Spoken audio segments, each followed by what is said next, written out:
Hello বন্ধুরা, গতকাল যেহেতু শাকিব খানের তুফানের আমি ট্রেলার রিয়াকশন করেছিলাম, তো আজকে দেখলাম যে এক দুজন আমাকে দরদের অফিসিয়াল টিজারের লিঙ্কটা পাঠিয়ে বলেছে, দাদা যদি সময় পাও এটা নিয়ে একটু কথা বলো। তো টিজারটা আমি এখন 2-3 বার দেখলাম। তো দেখার পরে একটা কথাই বলবো, এখানে না একটা শাকিব খানকে আমি দেখতে পেলাম। মানে এখানে শাকিব খানের অনেকগুলো শেড আছে। তো আমরা শুরুতে দেখতে পাচ্ছি সোনাল চৌহানের সাথে তার সুন্দর একটা লাভ ট্র্যাক চলছে।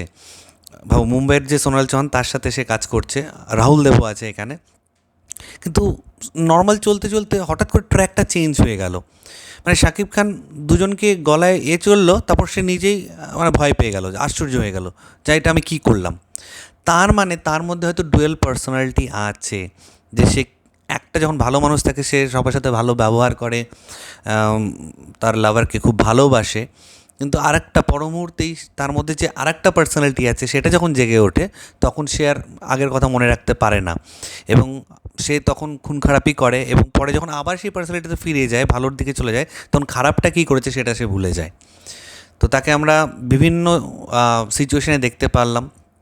একটা জায়গায় দেখতে আমরা সোনার চঙ্গে কিছু একটা খাইয়ে দিচ্ছে, সে অজ্ঞান হয়ে যাচ্ছে, সে একটা অদ্ভুত হাসি দিচ্ছে, লোকজনকে মারছে, একদম ব্রুটালি মারছে। দেন জেলের পোশাকে দেখতে পেলাম, তাকে হয়তো জেলখানাতেও ধরে নিয়ে চলে যাওয়া হয়েছে, হয়তো ফাইনাল তাকে মেন্টাল অ্যাসাইলামে আমরা দেখতে পারবো। তো এখানে যে এত লেয়ারিং রাখা হয়েছে, একটা টিজারেই যে এত কিছু দেখানো হয়েছে, দারুণ লেগেছে। এবং অনন্য মামুন ডিরেক্টর এটার। এখানে শাকিব খান, সোনাল চৌহান, ছোট ছোট গ্লিমসেসে আমরা পায়েল সরকারকে দেখতে পেলাম, রাহুল দেবকে দেখতে পারলাম, রাজেশ শর্মা আছে।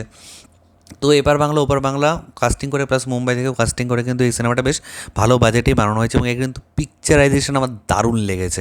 সিনেমাটোগ্রাফির কথা আমি বারবার বলছি, আমার দারুণ লেগেছে কিছু কিছু ফ্রেম, এবং বিজিএমটা যেরকম বাজছিল টুং টাং টুং, অদ্ভুত একটা ফিল কাজ করলো আর কি। তাই আমি 2-3 বার চালিয়ে চালিয়ে দেখলাম। তো টিজারটা তো খুব ভালো হয়েছে, আশা করবো ট্রেলারটা খুব ভালো হবে। ট্রেলার হয়তো গল্পের আরও কিছু আভাস আমরা দেখতে পারবো, এবং ফাইনালি এই সিনেমাটা যখন বড় পর্দায় আসবে অবশ্যই দেখে সেটা ভালো লাগুক খারাপ লাগুক সেটা নিয়ে কথা বলবো। তো আপাতত all the very best to the whole team of দরদ। অনেক দিন থেকে এই দরদের আমরা বিভিন্ন পোস্টার দেখতে পাচ্ছিলাম। আমাদের বিজয়া দশমীর পোস্টার যিনি বানিয়েছিলেন, অভিমিত্র, সেই কিন্তু দরদের পোস্টার বানিয়েছে। তো খুব ভালো লাগলো। তো ঠিক আছে বন্ধুরা, তোমাদের দরদের টিজার কার কেমন লেগেছে নিচে কমেন্ট সেকশনে অবশ্যই লিখে জানিও।